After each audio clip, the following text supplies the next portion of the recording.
어, 하버드 비즈니스 리뷰에 실렸던 논문을 소개하고 있습니다. 이번 소개드릴 논문은 인적자원의 다양성을 관리하라 라는 제목의 논문입니다. 지은이는 데이비드 토머스, 되게 교과서에 나올 만한 그런 이름들이 교묘하게 잘 섞여 있죠.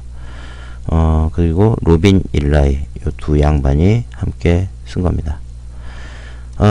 책은 인적자원관리 개인과 조직의 성과를 높이는 인사전략이라고 하는 이 책에 소개되어 있는, 그러니까 하버드 소개를 얘기를 드릴게요.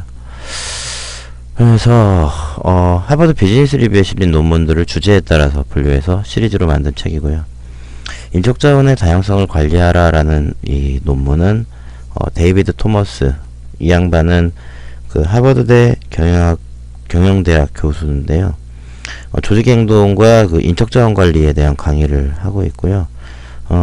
멘토링, 그 다음에 경영자 개발, 그리고 창의적이고 효과적인 어떤 인력 관리에 대한 그 연구의 권위자입니다.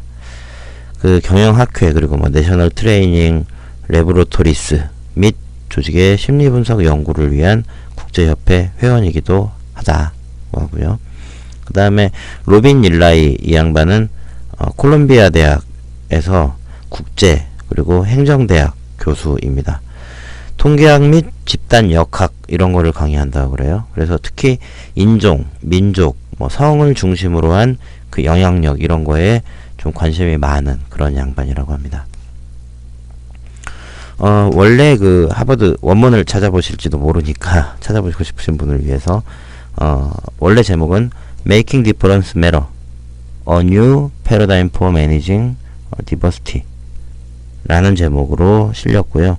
1996년, 그러니까 하버드 비즈니스 리뷰에 1996년 9, 10월호에 실렸던 논문입니다.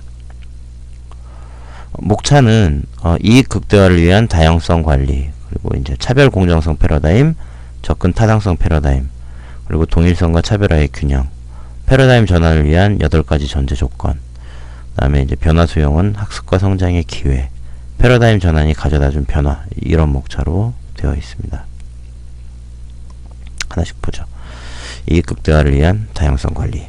자, 오늘날 경영자들은 노동력이 다양해질수록 조직의 효율성도 증대될 거라고 주장을 하고 있다. 왜?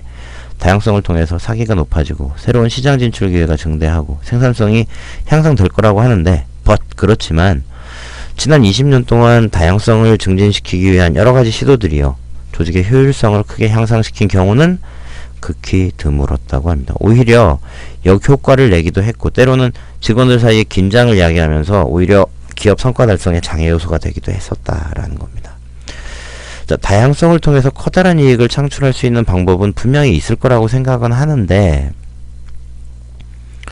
근데 바람직한 변화가 이루어지려면 이 사람들은 근본적으로 고위 경영진의 태도와 행태가 바뀌어야 된다.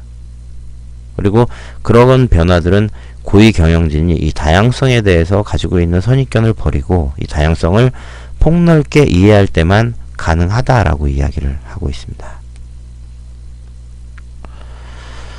자, 일반적으로 다양성을 관리할 때는 두 가지 방법 중에 하나를 선택한다고 그래요. 첫 번째는 평등과 공정성이라는 그 명제 아래에서 여성이나 유색인들을 격려하고 차별이 없는, 중요한 건 이제 차별이 없는 업무 환경을 조성하려고 한다는 거죠.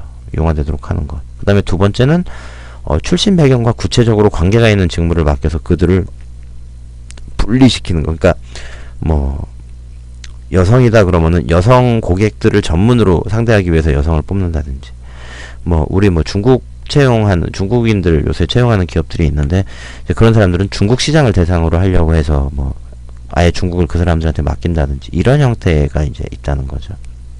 그러니까 첫 번째는 좀 도덕적이고 법적인 차원에서 차별 철폐에 대한 부분으로 접근을 했다고 하면, 두 번째는 이제 시장적인 접근을 했다는 거죠. 자, 다양성을 단순히 서로 다른 동일성 집단의 어떤 숫자를 늘리는 차원에 국한하지 말고 조직의 이익을 극대화할 수 있도록 다양한 노동력을 관리하는 데서 출발해야 된다 라고 이제 이야기를 하고 있어요. 그러려면 이 다양성이라고 하는 게 서로 다른 동일성 집단의 직원들이 가지는 일에 대한 다양한 관점과 접근 방법으로 이해를 해야 된다.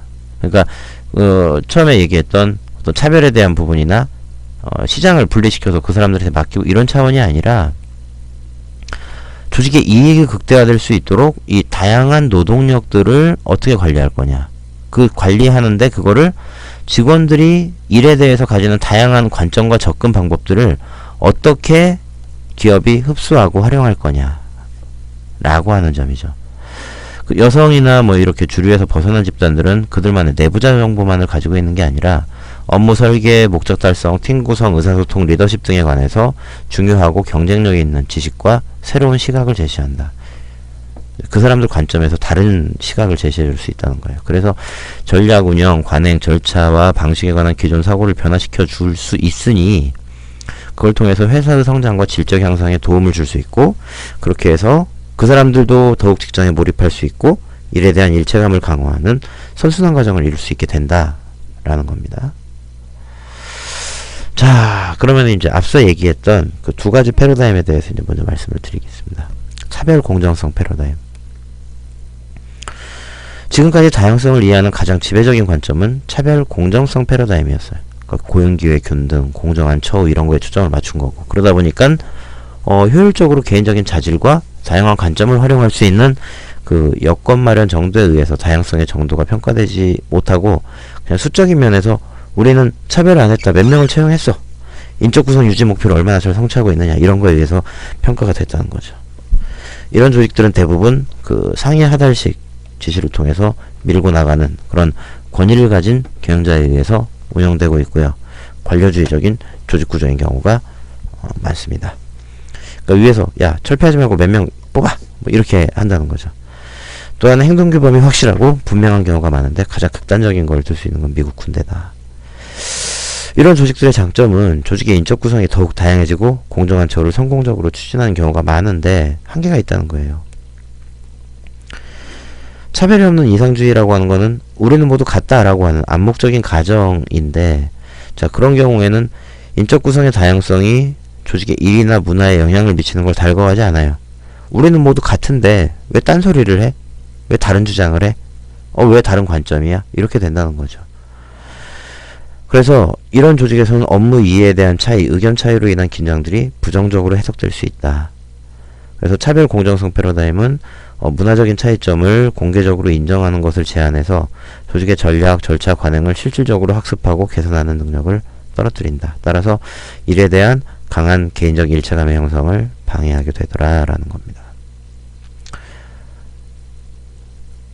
그 다음에 두 번째 패러다임이었던 접근 타당성 패러다임. 접근은 시장 접근 같아요.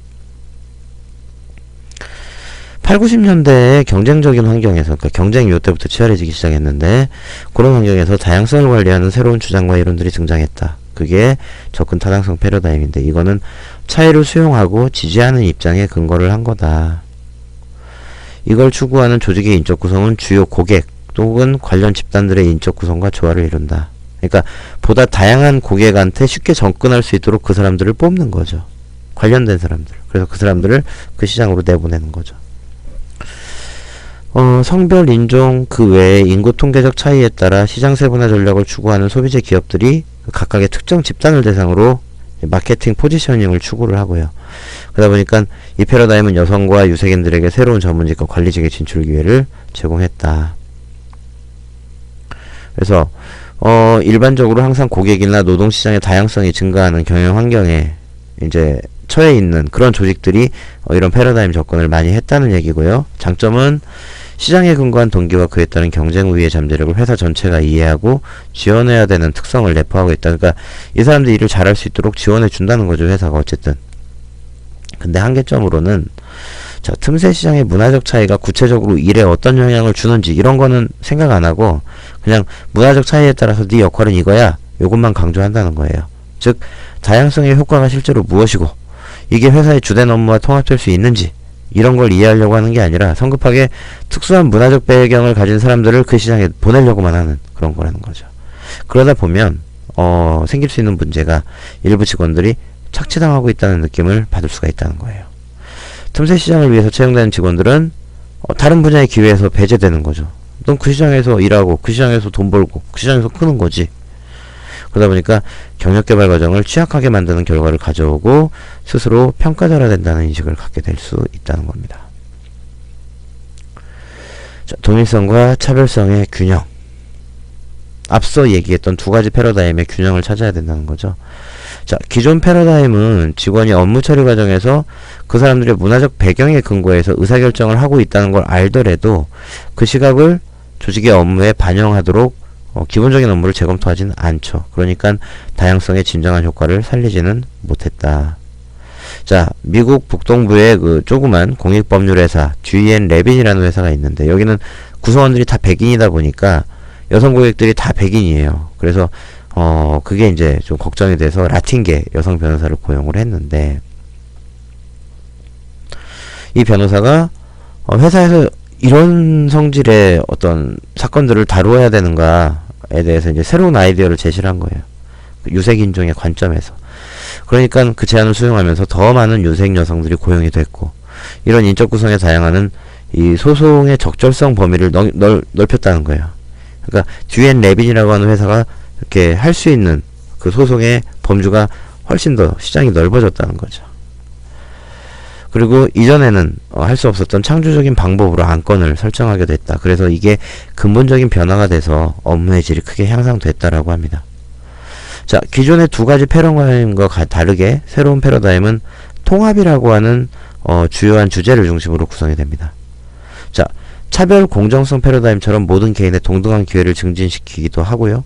접근 타당성 패러다임과 같이 사람들 간의 문화적 차이를 인정하고 그 차이점의 가치를 인식하고 있습니다. 그래서 다양성 관리에 대한 새로운 모델은 조직이 직원 간의 차이를 자체적으로 내재화해서 그 차이를 배우고 성장하도록 하는 그런 모델이 만들어져야 된다는 거죠. 자, 그렇게 하려면 어떻게 해야 되느냐? 8가지 전제 조건이 있다는 겁니다. 첫째, 경영자는 다양한 노동력이 일에 대한 다양한 시각과 새로운 접근 방법을 가져온다는 것을 이해하고 다양한 의견과 통찰력을 존중해야 한다. 둘째, 경영자는 다양한 관점을 표현하는 것이 조직을 위한 학습 기회와 도전이라는 것을 인식해야 한다. 그러니까 그걸 장려해라. 세 번째, 기업 문화가 모든 구성원에게 높은 수준의 성과를 기대하는 방향으로 조성되어야 된다. 그러니까 예를 들면 여성이나 유색인들은 실적이 떨어질 거야 라고 예상하면 안 좋다는 거죠. 믿어달라. 그 다음에 개인적인 발전을 자극하는 기업 문화를 구축해야 한다.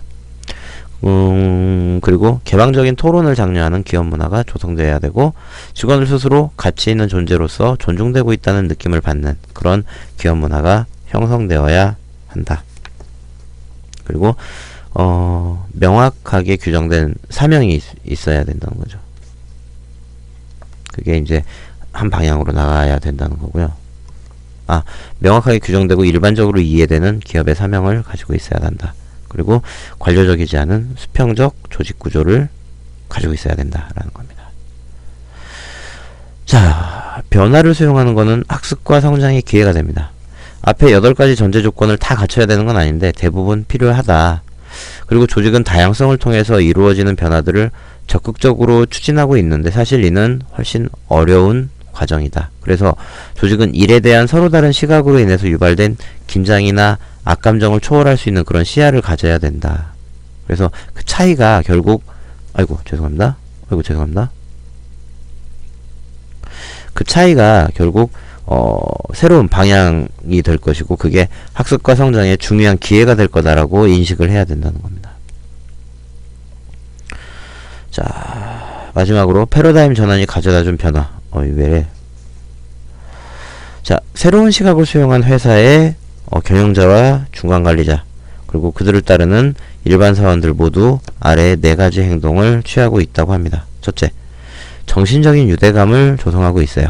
그러니까 경영자는 동일성 집단 간의 차이가 어떻게 직원의 관계와 업무 방식에 영향을 주는지를 적극적으로 규명할 기회를 모색해야 된다. 그래서 이런 노력이 없으면 다양성을 통한 학습은 오로지 다양성과 관련된 위기에 대해 반응적으로만 이루어질 것이다. 그러니까 그런 생각을 가지고 계속 규명을 하고 기회를 모색해야 바람직한 방향으로 끌고 가는 거지. 안 그러면 이 위기가 생기면 그때그때 대처밖에 못한다. 두 번째, 공개 토론을 활성화시켜라. 그리고 세 번째, 충분한 기여를 가로막는 어떠한 형태의 지배와 종속도 용납하지 마라. 네 번째, 조직에 대한 신뢰가 손상되지 않도록 조심을 해야 된다라는 겁니다. 자, 다양성을 추구함으로써 예상되는 혜택을 충분히 누릴 수 없는 근본적인 제약이 있는데 그거는 경영자의 문제다라는 거예요. 경영자의 접근 방법이었다. 패러다임의 전환에서 무엇보다 중요한 건 조직의 환경, 구조, 직무에 관해서 더 많은 학습 그리고 상투적인 거에 만족하기보다는 개선을 수반하는 변화에 우선권을 주려고 하는 그 고위 경영진의 의지가 중요하다는 겁니다. 그래야 이 패러다임이 조직의 발전이 되는 방향으로 도움되는 방향으로 형성이 될 것이다 라는 겁니다. 이해가 좀 되시나요? 자, 여기까지 말씀드리도록 하겠습니다. 감사합니다.